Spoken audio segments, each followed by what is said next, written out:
Izay ny amin'ny vaoviny fa mbola betsaka ireo tanora mandranto fianarana na efa eny amin'ny oniversite na eny amin'ny lisea no tsy mbola mahafantatra akory ny asa tiany hatao. Misy ireo mianatra nefa tsy mifanaraka amin'ny filana misy amin'izao fianarana ratoviny.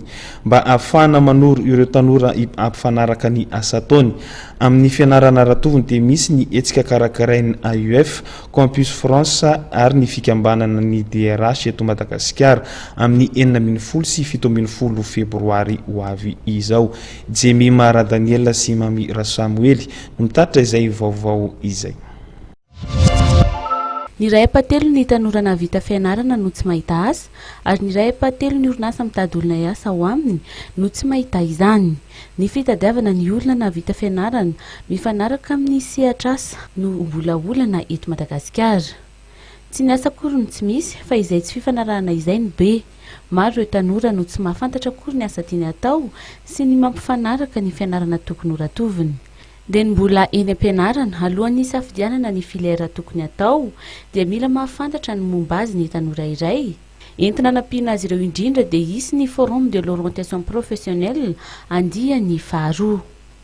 Mampiaona ny mpianatra sy ny tanora ary ny orinasa. Hoe reto zay tsy andehanao recrutement ny alehana eto, tsy salon de recrutement ty fa salon de l'orientation. Izany hoe nareo manana finiavana, manana motivation dia eto aminay eto dia atorony anareo hoe aiza ny asa azonareo atao any amin'ny hoavy any dia inona ny filiera tokony ataonareo.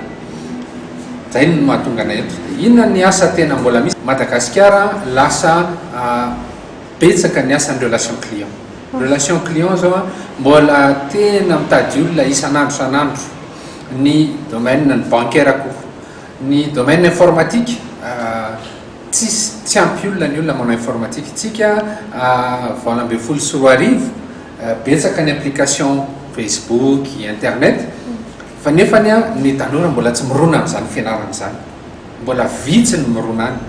Dia eo dia sahira ny orinasa hoe aiza moa zany no mitady an'ilay traikefa. Asaina avokoa araka izany ireo mpianatra eny amin'ny lycée na ny mpianatra eny amin'ny oniversite amin'ity forum ity.